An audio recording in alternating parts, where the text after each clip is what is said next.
देखो आज हम लोग पढ़ाई करेंगे 15 से लेकर 31 जो अगस्त तक है करंट अफेयर क्वेश्चन। सबसे पहला सवाल ये पूछा जाता है, कई बार मैं देखा हूं कि भारत के प्रधानमंत्री अगस्त माह में मुख्य रूप से किस देश का दौरा किए थे।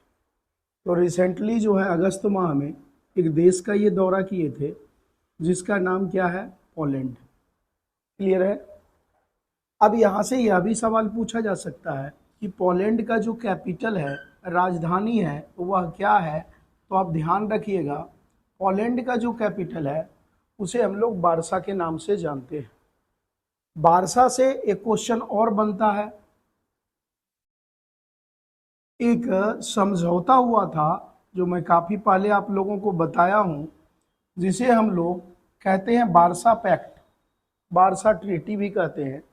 ये वार्सा जो ट्रीटी हुआ था यह हुआ था 1955 ईस्वी में। क्लियर है। होमवर्क सभी क्वेश्चन में मैं दूंगा आपको। एक क्वेश्चन यहाँ पे मैं होमवर्क दे रहा हूं कि पोलैंड मुख्य रूप से यूएसएसआर से, क्योंकि यूएसएसआर रूस के रूप में कब बना था, तो 1991 में। जब ये अलग हुआ तो प्रेजेंट टाइम में पोलैंड कितने देश की सीमा को ये टच करता है। तो ये होमवर्क है, ये आप ध्यान रखिएगा। क्यों ऐसे सवाल कई दफा आपके एग्जाम में पूछ दिए जाते हैं। अगला सवाल है, सीधा सा पूछा गया है कि नागरहॉल, क्वेश्चन सुनने का प्रयास थोड़ा ज्यादा करो, लिखने का कम करो। मैं बार बार एक चीज बोलता हूं और बार बार पूछता हूं फिर भी भूलते हो, इसका रीजन सिर्फ यही है। आराम से सुनो, पढ़ना ऐसे भी आपको है ही। दोबारा ये पूछा जाता है कई बार, नागरहॉल नेशनल पार्क या टाइगर रिजर्व सेंटर किस राज्य में स्थित है। तो नागरहॉल जो है मुख्य रूप से टाइगर नेशनल पार्क है, वह किस राज्य का हिस्सा है, तो कर्नाटक राज्य का हिस्सा है। पिछले क्लास में हम लोग चर्चा किए थे कि भारत का सबसे ज्यादा टाइगर स्टेट वाला राज्य कौन सा है भाई, मध्य प्रदेश, इसलिए इसे टाइगर स्टेट भी कहा जाता है। नेक्स्ट क्वेश्चन है, बड़ा अच्छा क्वेश्चन है, केंद्रीय बैंकरों की वैश्विक रैंकिंग। अभी जो है ना, जितने भी देश के सेंट्रल बैंक है, भारत का सेंट्रल बैंक कितना है, एक, वह कौन सा है, आरबीआई। तो केंद्रीय बैंक की सेंट्रल सूची जारी की गई है पूरे वर्ल्ड की, और यह जो सूची जो जारी की गई है, इस रैंकिंग में टॉप श्रेणी में, टॉप कहने का मतलब क्या हुआ, पहले स्थान पे भारत के आरबीआई गवर्नर कौन है भाई। बड़ा ही इंपॉर्टेंट क्वेश्चन है, मैं सीधा सा बोला हूं। पूरे वर्ल्ड में जितने भी बैंक हैं सेंट्रल बैंक, सभी स्टेट के अपने अपने सभी कंट्री के अपने अपने बैंक होते हैं। उन सभी बैंकों में सबसे फर्स्ट जो रैंकिंग जो आया है, भारत के सेंट्रल बैंक आरबीआई के गवर्नर का स्थान आया है, जिनका नाम आप लोगों को पता है, शक्तिकांत दास। क्लियर है यहां तक। अगला क्वेश्चन है, अभी हाल फिलहाल में घोषणा कर दिया गया है इंटरनेशनल क्रिकेट काउंसिल, आईसीसी का फुल फॉर्म यही होता है। तो आईसीसी के नए चेयरमैन इस ईयर के लास्ट में अपॉइंट किए जाएंगे। तो भाई फाइनली रूप से ध्यान रखना, ये बड़ा अच्छा है, सबसे युवा चेयरमैन चुना गया और वह रहने वाला कहां का है भाई, अपने इंडिया का रहने वाला है। और अभी होम मिनिस्टर बेटा कौन है, अमित शाह। अमित शाह के पुत्र का नाम है जय शाह। ध्यान रखना, इंटरनेशनल क्रिकेट काउंसिल के अध्यक्ष चेयरमैन जो घोषणा हो चुका है, वह कौन बनेंगे, जय शाह बनेंगे। अभी तक का सबसे कम एज का चेयरमैन बनने वाला यही है। जय शाह के पिताजी होम मिनिस्ट्री डिपार्टमेंट अभी संभाल रहे हैं, जिनका नाम क्या है, अमित शाह। अब सवाल यह भी पूछा जा सकता है कि भाई ये किनका स्थान लेंगे, कोई ना कोई बेटा हटेगा तभी तो। उनका नाम है ग्रेग वार्गले। ध्यान रखना, ग्रेग वार्गले। तो ये पूछा जा सकता है कि जय शाह से पहले आईसीसी के चेयरमैन कौन थे। क्लियर है? तो ये घोषणा हो गया, ये इस्तीफा दे देंगे, इस्तीफा देने के बाद जय शाह जो है अपॉइंट कर दिए। क्लियर है? अब यहां से एक सवाल मैं आपसे पूछ रहा हूं, आईसीसी का, ये सभी क्वेश्चन आप लोग बताते रहे, आप लोग नहीं बताते हैं तो ज्यादा दिक्कत होती है। आईसीसी का हेडक्वार्टर कहाँ है ये जरूर हमें बताना, ठीक है? जो बीच बीच में मैं सवाल देता हूं, ये आप लोग जो है ना थोड़ा सा मेहनत कीजिए, ना मेहनत करोगे तो फिर ऐसे घूमते रहोगे भाई। अगला सवाल क्या है, अभी हाल फिलहाल में क्रिकेट रेटिंग अवार्ड घोषणा किया गया। ध्यान रखना, क्रिकेट के क्षेत्र में रेटिंग अवार्ड, और यह जो घोषणा किया गया है 2023 और 2024 का, तो भारत सरकार के द्वारा क्रिकेट रेटिंग अवार्ड 2023-24 घोषित किया गया। और भारत के अभी कोच कौन है भाई, बताओ, किसी को पता है? राहुल द्रविड़, जिन्हें एक और नाम से जानते हैं, बताओ।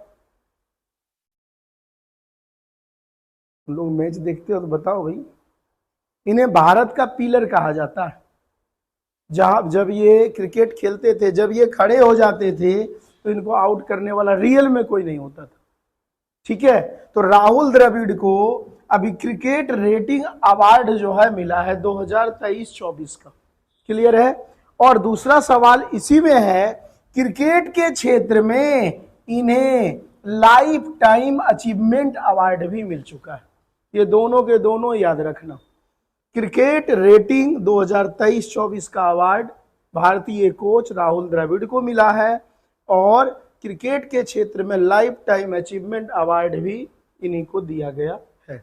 अगला सवाल क्या है भाई, देखते हैं।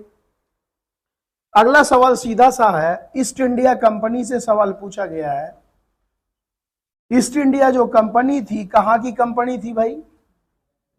इंग्लैंड की कंपनी थी। और ईस्ट इंडिया कंपनी, आप लोग भी कुछ बताते रहना भाई, कब स्टेबल कब हुआ था east India company? East India company का गठन 1599 में हुआ था, एक चार्टर एक्ट के माध्यम से एलिजाबेथ फर्स्ट के द्वारा लंदन में किया गया था, छोटे छोटे कंपनियों को मिला करके। आप लोग सही जवाब दिए, लेकिन सही दूसरे संदर्भ में दिए हैं। इस कंपनी को यह अधिकार दिया गया था, पूरे विश्व भर में आप व्यापार को बढ़ावा दीजिए, व्यापार कीजिए। और यह कंपनी पूछा जाता है सबसे पहले भारत किस वर्ष आई थी? 1601 ईस्वी में। ध्यान से चीजों को सुनते रहो। जब 1601 ईस्वी में आई थी, तो यह भी सवाल पूछा जाता है कि जब यह कंपनी भारत आई तो उस समय भारत का शासक कौन था? तो उस समय भारत का शासक सम्राट अकबर था। बच्चे लोग यहाँ जहांगीर मार के तैयार हो जाते हैं।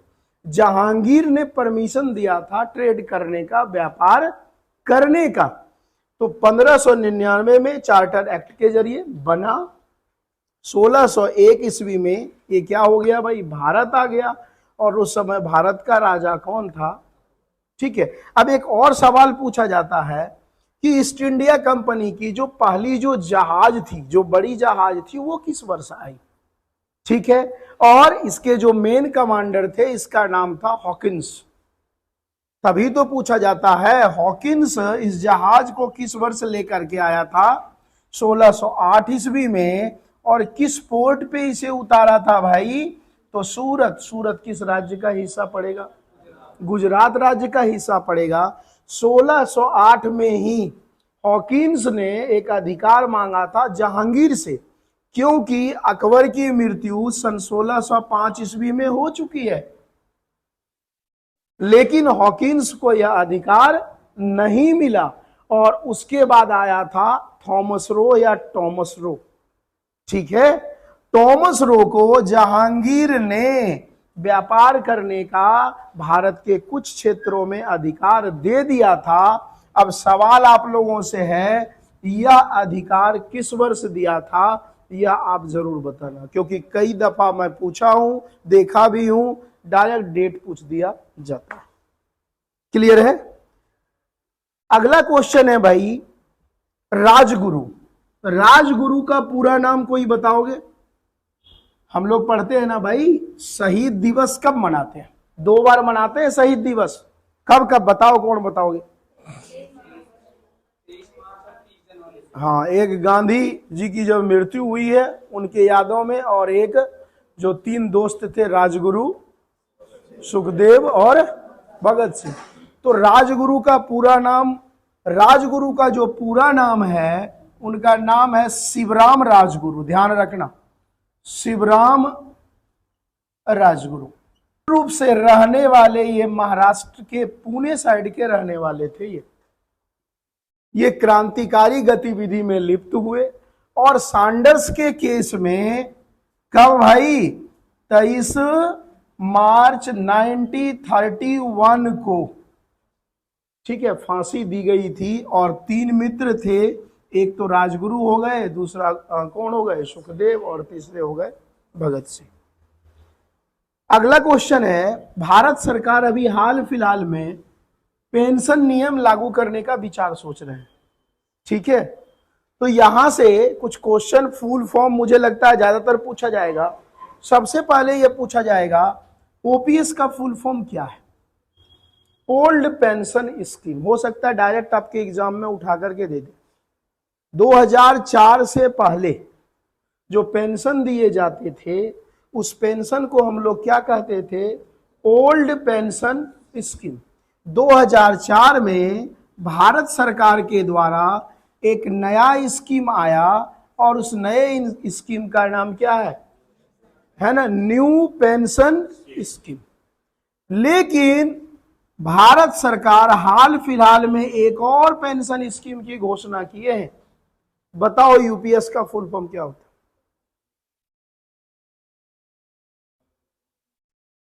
अब यूपीएस वो कंप्यूटर वाला मत बोल दिए, अनलिमिटेड पावर सप्लाई। बताओ, यूनिफाइड पेंशन स्कीम। यदि पूछा जाए कि भारत सरकार के द्वारा यूनिफाइड पेंशन स्कीम किस वर्ष लाया गया, तो लाया गया 2024 में। और इसे लागू कब किया जाएगा? यह इंपॉर्टेंट सवाल है। इसे लागू किया जाएगा 1 अप्रैल 2025 से।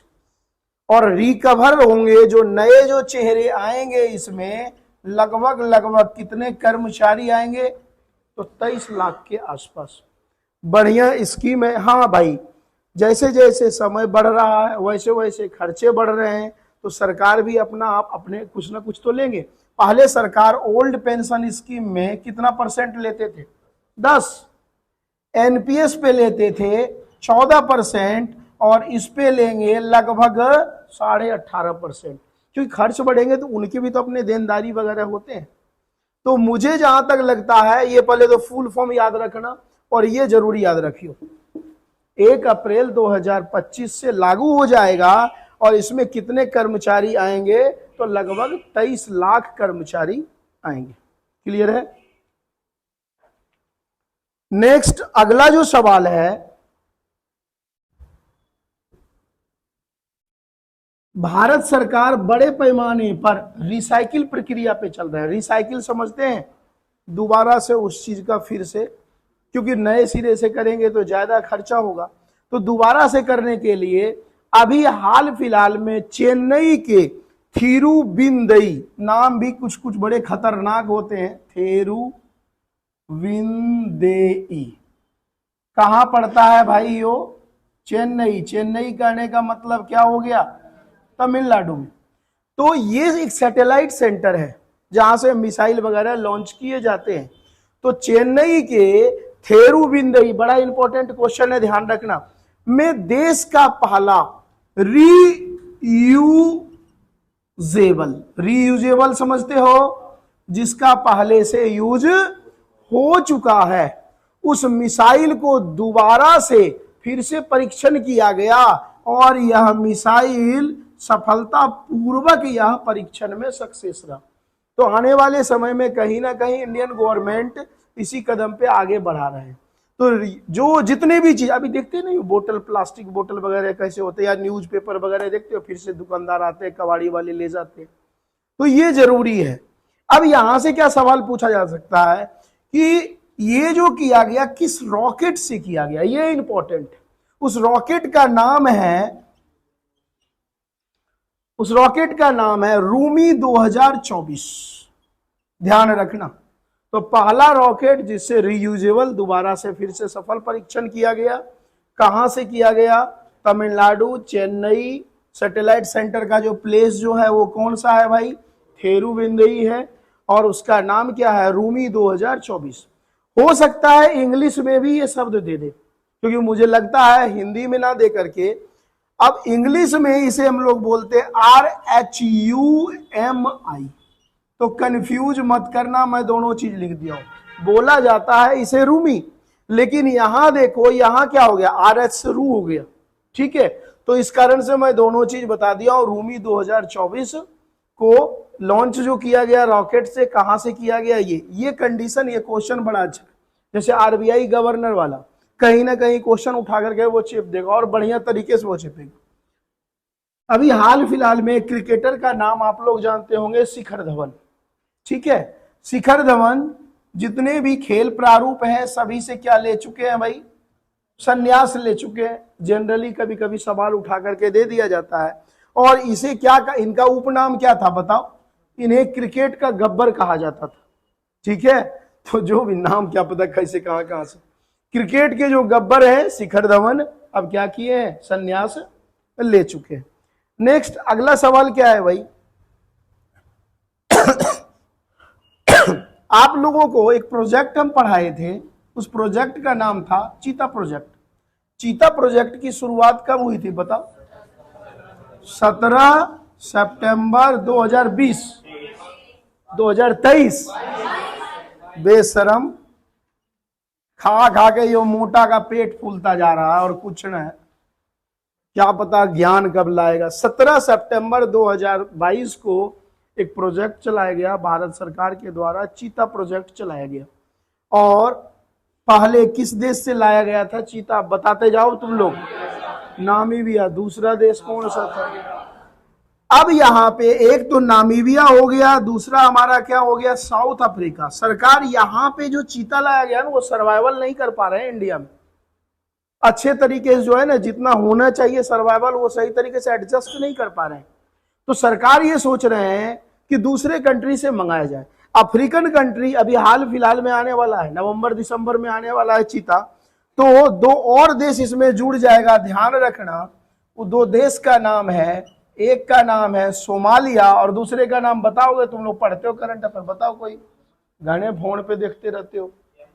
अरे बेशरम, आत्महत्या कर ले तुम लोग, ठीक है। सोमालिया और तंजानिया, ये तो 4 देश हो गए। चीता प्रोजेक्ट 2 से लाया गया, प्लान चल रहा है। ऐसा इसलिए क्योंकि ये मेडिटेरियन ओशियन के आसपास है। यहाँ का जलवायु और भारत का जलवायु लगभग मिलता जुलता है। और यहां से जो बेटा लाया जाएगा चीता, कहां शिफ्ट किया जाएगा? नया मैं बताया हूं नेशनल पार्क, क्या नाम है? कहां है गांधी सागर नेशनल पार्क भाई? है मध्य प्रदेश में। अब लेटरल एंट्री का नाम सुने हैं आप लोग? बताओ, सुने हो तो बताओ भाई। कुछ नहीं, साफ लेटरल एंट्री। यह जो है सबसे पहले जो लाया गया था, ये 2009 के आसपास यह चर्चा में था। लेटरल एंट्री, सॉरी 2009 नहीं, 2005 में ये चर्चा में था। और ये क्या था, इस चीजों को समझो। लेटरल एंट्री का मतलब होता है कुछ ऐसे प्रतिभाशाली बच्चे होते हैं जो पैसे के अभाव में पढ़ाई नहीं कर पाते हैं, ठीक है। यह प्लान कांग्रेस गवर्नमेंट लेके आए थे कि योग्यता के आधार पे, ठीक है, उनको डायरेक्ट जो है गवर्नमेंट सर्विस में दे दो। थोड़ा बहुत चेक चाक करो, जैसे मान लो मेडिकल फिटनेस है या नहीं है, इंटरव्यू ले लो। तो यह प्रक्रिया भारत सरकार ये लाने वाला है, कांग्रेस गवर्नमेंट, लेकिन ये अप्लाई कभी नहीं किया। अभी जो न्यू जो गवर्नमेंट बनी है, लेटरल एंट्री का प्रयोग 2018 से करना ये कर दिया शुरू। आए दिन आप न्यूज में सुनते होंगे प्रधानमंत्री ने इतने लोगों को सरकारी नौकरी का ऑफर दिया, आवेदन दिया, ये यही है। इसी में एक चीज जुड़ा हुआ है अपना अग्निवीर। अग्निवीर ज्यादा टफ प्रक्रिया नहीं है और ये बहुत अच्छी बात है। गवर्नमेंट ये चाह रहे हैं, बहुत सारे आप देखते होंगे सिविल सर्विसेज की तैयारी करते हैं, CGL XYZ की, इंटेलिजेंट बच्चे बाहर रह जाते हैं। हो सकता है पैसे अभाव के कारण, घर में दबाव के कारण, बहुत तरह की चीजें, लेकिन आजकल के बच्चे जो है ना इस दोनों के चक्कर में ज्यादा बर्बाद होते हैं, गर्ल्स और बॉयज के चक्कर में। बाकी आप लोग समझदार हैं। तो गवर्नमेंट ये चाह रहे हैं लेटरल एंट्री में कि जिसमें योग्यता है, जिसमें क्वालिफिकेशन है, योग्यता ऐसा नहीं है कि कॉपी वाला, ये दिमाग ओपन होना चाहिए। गवर्नमेंट थोड़े बहुत जांच प्रक्रिया करेंगे और उसको वो पद दे देंगे। क्लियर है? तो यही है हमारा लेटरल एंट्री, 2005 में लाया गया। अप्लाई कब किया गया? 2018 से कंटिन्यू शुरू कर दिया गया है। अगला सवाल है भाई, अभी अंडर 17 और अंडर 15 गेम हुआ है, वह गेम हुआ था चाइना में। ध्यान रखना, बैडमिंटन का भी, बैडमिंटन एशियन गेम्स हुआ है 17 और 15, अंडर 17 अंडर 15। ठीक है, ये पूछा जा सकता है ये गेम कहां पे हुआ था, तो चीन में हुआ था। चीन का बेटा एक शहर है जिसका नाम है, चीन जैसा ही नाम इसका है, चेंगदू। ठीक है, इनके नाम चलो अच्छा है, चे से दोनों है ना। चीन के चेंगदू शहर में badminton Asian games under 17 under 15 हुआ, जिसमें दोनों प्रारूप में भारतीय खिलाड़ी, सबसे अच्छी बात यही है, भारतीय खिलाड़ी विनर बने। उस भारतीय खिलाड़ी का नाम कोई बताओ, बोलो, यदि पता है फटाफट बताते जाओ। उसका नाम बेटा है तन्वी अत्री। ध्यान रखना, फीमेल है तो तन्वी अत्री दोनों प्रारूप में फाइनल विजेता बनी। ठीक है, अब सवाल है ये तन्वी अत्री हराई किसको? तो हारने वाली जो फीमेल है वह कहां की रहने वाली है? वियतनाम। वियतनाम का कैपिटल, मनुष्य की तरह बैठो, जानवर की तरह बैठना शुरू कर दिया, गर्दिश उड़ाना मैं शुरू कर दूंगा। वियतनाम का कैपिटल क्या है बेटा? हनोई वियतनाम का कैपिटल है। अब इनका भी नाम चलो सुन ही लो नाम। ठीक है, इनका नाम है थी थू हुएन गुएन। क्या लिखोगे? है ना, थू से याद रखो, थी थू हुएन गुएन, सिंपल सी बात। अच्छा नाम है, ऐसे उल्टे सीधे नाम एग्जाम में जल्दी टिक लग जाते हैं। अब नाम रहेगा पूजा, कमला, है ना, तो ऐसे जो है ना कई पूजा कई बिमला और कमला है, तो ये चीज ध्यान रखना। अगला सवाल लंबा है, क्वेश्चन काफी लंबा प्रक्रिया चलेगा। हिमालय से क्वेश्चन आ रखा है, देखो हिमालय से सवाल आता है, सीधा सा सवाल आता है कि जो हिमालय है मुख्य रूप से इसकी हाईएस्ट चोटी सभी को पता ही है माउंट एवरेस्ट है। माउंट एवरेस्ट की यदि हम लोग बात करें तो माउंट जो एवरेस्ट है मुख्य रूप से किस देश में पड़ता है भाई? तो नेपाल में। कई बार यह भी सवाल पूछा जाता है माउंट एवरेस्ट को जो नेपाली लोग हैं उसे किस नाम से पुकारते हैं? जैसे हम लोग आप लोग का देते हैं माउंट एवरेस्ट, तो नेपाली लोग उसे क्या कहते हैं भाई? सागर माथा के नाम से जानते हैं। और कई बार यह भी पूछा जाता है कि माउंट एवरेस्ट को चाइना वाले लोग क्या कहते हैं? तो चाइना वाले लोग इसे या तो चाहमो लुंगमा, ध्यान रखना, या चोमो लुंगमा के नाम से भी जानते हैं। ऐसे कई बार वन लाइनर सवाल उठ करके आ जाता है। अगला क्वेश्चन बहुत ही इंपॉर्टेंट है। अभी हाल फिलहाल में यूनेस्को का एक डेटा रखा है भाई। यूनेस्को का यह डेटा आया है कि 2050 तक विश्व के जो 50 ऐसे साइट्स हैं जो कंप्लीटली समाप्त हो जाएंगे। बड़ा अच्छा क्वेश्चन मैं आपको बता रहा हूं।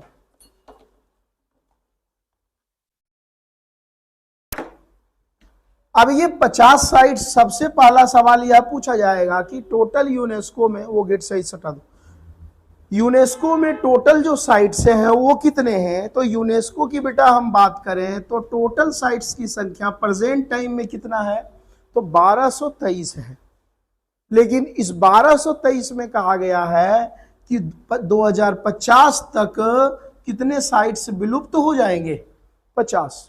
यहां तक आपको याद है तो ठीक है, टेंशन नहीं लेना है, लेकिन अगला पॉइंट्स जरूर याद रखना है कि इस 50 साइट्स में से 5 अपने भारत के साइट्स हैं जो विलुप्त हो जाएंगे। ध्यान रखना, ये है इंपॉर्टेंट। कौन कौन सा साइट्स है भाई? तो पहला साइट्स जो है कंचनजंगा नेशनल पार्क, सभी लोग नाम जरूर सुने होंगे। भारत की रियल वे में देखा जाए तो सबसे हाईएस्ट पीक यही है अभी, कंचनजंगा नेशनल पार्क, ठीक है, जो सिक्किम में पड़ता है। एक ये हो गया। दूसरे की बात करें, केवला देव नेशनल पार्क जो राजस्थान में पड़ता है, पक्षियों के लिए बड़ा फेमस है केवला देव, ध्यान रखना। तीसरा जो है साइट्स अपना, तीसरा साइट्स है कोणार्क टेम्पल। कोणार्क का सूर्य मंदिर कहाँ है भाई? उड़ीसा में। कोणार्क जो सन टेम्पल है, भारत के किसी नोट पे भी इसका पिक्चर है। किस नोट पे है भाई? 10 के नोट पे है। क्लियर है? मैं कुछ दिन पहले ही पढ़ाया हूं। चौथा जो साइट्स है वह सुंदरवन का डेल्टा, ठीक है। और पांचवा जो बेटा है गोवा का चर्च गेट। ध्यान रखना, ये 5 के 5 जो यूनेस्को के साइट्स हैं जो भारत में स्थित हैं, यह भी विलुप्ति के कगार पे आ चुके हैं, ठीक है। तो ये इंपॉर्टेंट क्वेश्चन है, ध्यान रखना। यूनेस्को का फुल फॉर्म मैं पिछले क्लास में बताया हूं, आप लोगों को सभी को पता है। यूनेस्को का आप लोग हमें होमवर्क में दे रहा हूं, यूनेस्को का हेडक्वार्टर कहां है यह हमें जरूर आप लोग बता दीजिएगा। क्लियर है? नेक्स्ट अगला सवाल आया है, हॉकी से आया है। भारत का नेशनल गेम कौन सा है बताओ? खेलते तो क्रिकेट ज्यादा है भाई। तो भारत का जो राष्ट्रीय खेल है वह हॉकी है। इसकी शुरुआत मुख्य रूप से देखा जाए तो किनके द्वारा शुरू किया गया था? कंप्लीटली मेजर ध्यानचंद, हॉकी का जादूगर इन्हें कहते हैं। मेजर ध्यानचंद की यदि बात करें, मूल रूप से इनका जन्म, हालांकि ये उड़ीसा में ज्यादा जो है अपना किए, लेकिन इनका जो जन्म हुआ है वह कहाँ हुआ? मूल रूप से भाई इलाहाबाद। इलाहाबाद का नया नाम सभी को पता है, प्रयागराज। क्लियर है? अब इनके बारे में, हॉकी का जादूगर इन्हें क्यों कहा जाता है, ये ध्यान से सुनो। 1928, 1932 और 1936 में भारत के इकलौते ऐसे प्लेयर जो लगातार 3 ओलंपिक गेम में, 4-4 वर्षों में होता है, ध्यान रखना ये सब चीजें, लगातार 3 बार ये 3 गोल्ड मेडल दिलाए। हॉकी के क्षेत्र में इकलौते ऐसे बंदे हैं 28 में, 32 में और 36 में। क्लियर है? 3 गोल्ड मेडल दिलाए। अब करंट अफेयर में ऐसे पुराने क्वेश्चन उठा के चेप देगा।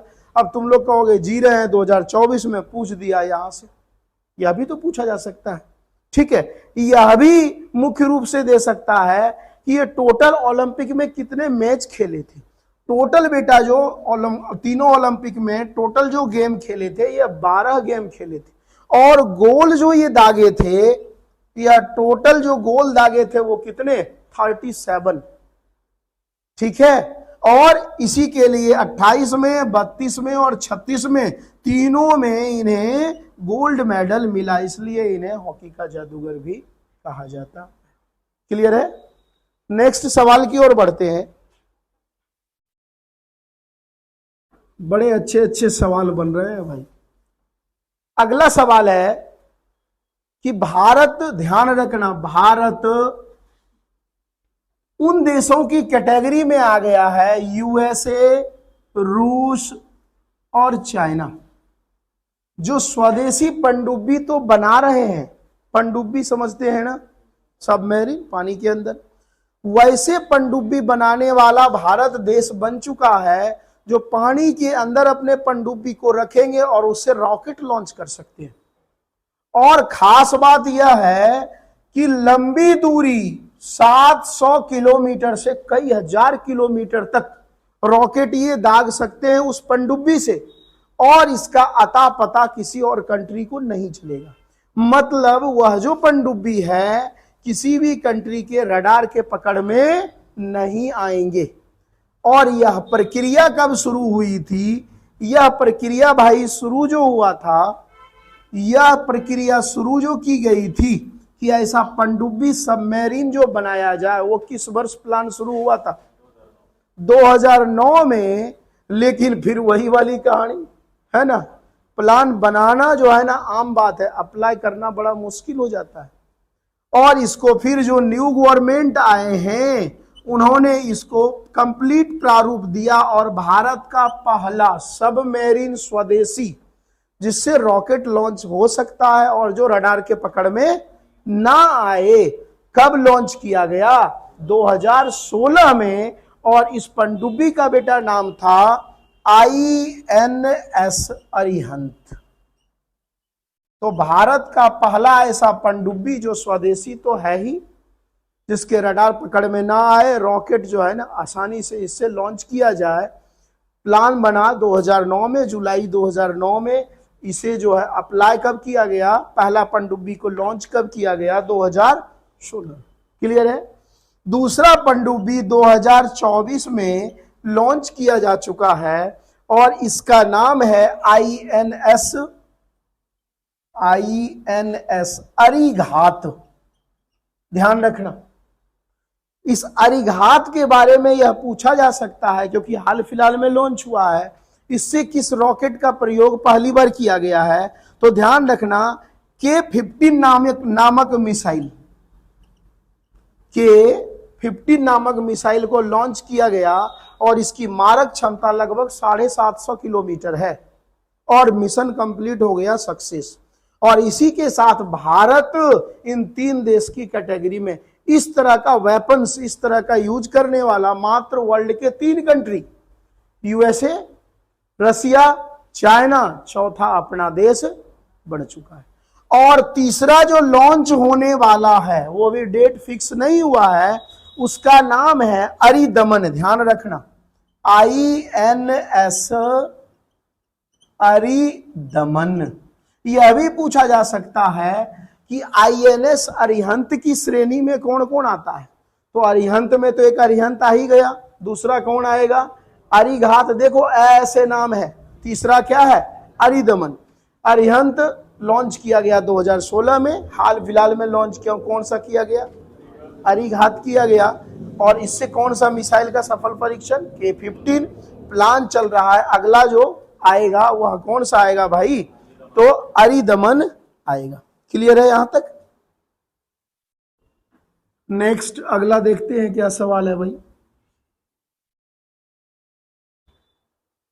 अगला है, मैं आपको ऐसे ही क्लास में नॉर्मल बताया हूं कि असम भारत का ऐसा राज्य बन चुका है जो मुस्लिम जो भी शादी करेंगे या तलाक लेंगे, जो भी प्रक्रिया है, तो उनको ऑथराइज रूप में गवर्नमेंट को दिखाना होगा, तभी गवर्नमेंट मानेंगे कि बात सही है, अन्यथा रिजेक्ट कर दिया जाएगा।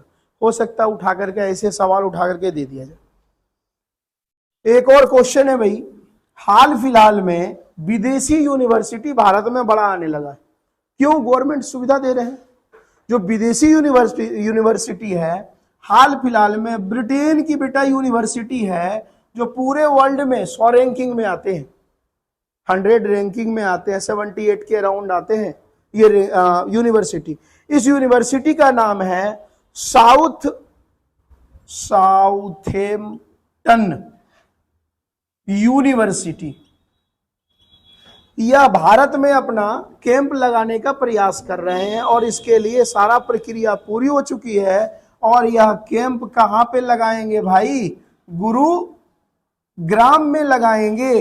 इसमें पढ़ाई लिखाई जो प्रक्रिया शुरू हो जाएगी वो कब से शुरू हो जाएगी? 2025। इससे पहले यदि देखा जाए तो ऑस्ट्रेलियन यूनिवर्सिटी इंडिया में आ चुका है और यह ऑस्ट्रेलियन यूनिवर्सिटी काम भी कर रहा है, जो मैं आपको ऐसे नॉर्मल पढ़ाते पढ़ाते मैं बताया हूं। वो किस राज्य में वर्क कर रहा है भाई? तो गुजरात में। गुजरात के किस सिटी के आसपास बताए थे आपको, है ना? उपहार से याद रखो भाई, गिफ्ट। तो गिफ्ट सिटी में ये वर्किंग कर रहे हैं। तो इससे इससे क्या होगा, अपने देश को ही फायदा होगा। अब जो विदेश जा रहे थे पढ़ने के लिए वो क्यों जाएंगे भाई, कम किफायत में यहाँ पढ़ाई अच्छी तरीके से हो सकती है। नेक्स्ट, अभी जो है एक रिपोर्ट आया है, इस रिपोर्ट का नाम है हुरून रिपोर्ट या होरून रिपोर्ट, ध्यान रखना, हुरून रिपोर्ट। इस रिपोर्ट में भारत के जितने रिच व्यक्ति हैं उनका पोजीशन बताया गया है। ठीक है, पहले नंबर पे देखा जाए तो अदानी जी आ चुके हैं।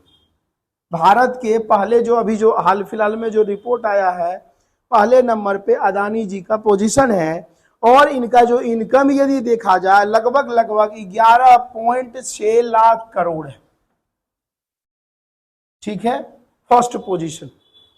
इस एक साल में लगभग देखा जाए तो इनके इनकम में कितने परसेंट की वृद्धि हुई है, तो 95%।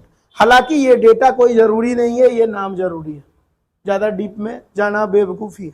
ठीक है, दूसरे नंबर पे आपको पता ही है रिलायंस के जो हेड हैं अंबानी जी, दूसरे पोजीशन पे है। पहले ये पहले पे थे, अब ये आ गए दूसरे पे। तीसरे नंबर की यदि बात करें तो रिलायंस हो गए भाई। तीसरे नंबर की बात करें तो HCL के जो संस्थापक हैं, फाउंडर, जिनका नाम क्या है बताओ, शिव नादड़। चौथे नंबर पे कौन है, अच्छा क्लिप भी तो भेज रखा हूं, बताओ चौथे नंबर पे कौन है। हाँ, सीरम के संस्थापक कौन है, अरे सीरम इंस्टीट्यूट जो कोरोना वायरस में बड़ा अच्छा काम किया है, साइरस पूनावाला।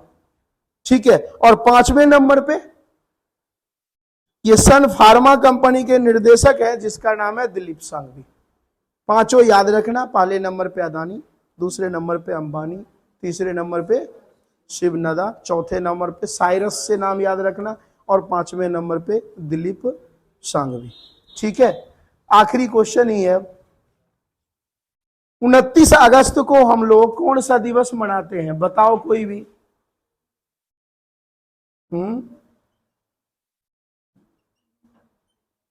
राष्ट्रीय खेल दिवस, प्रत्येक 29 अगस्त को, ठीक है, राष्ट्रीय खेल दिवस हम लोग मनाते हैं। और अभी हाल फिलहाल में एक चर्चा का सब्जेक्ट रहा है, कौन बताओगे, बताओ, असना या आसना। इसे आसना भी कहते हैं या हम लोग इसे आ लगा दो आसना भी, क्या है बताओ। चलो ये होमवर्क के तौर पे मैं दे रहा हूं, बड़ा अच्छा ये क्वेश्चन है। ठीक है, तो लगभग देखा जाए तो इतना ही क्वेश्चन बना है, 15 से 31। ठीक है, अब देखते हैं नेक्स्ट में जो भी क्वेश्चन बनता है वो अपने अनुसार से। यहां तक समझ में आ गया।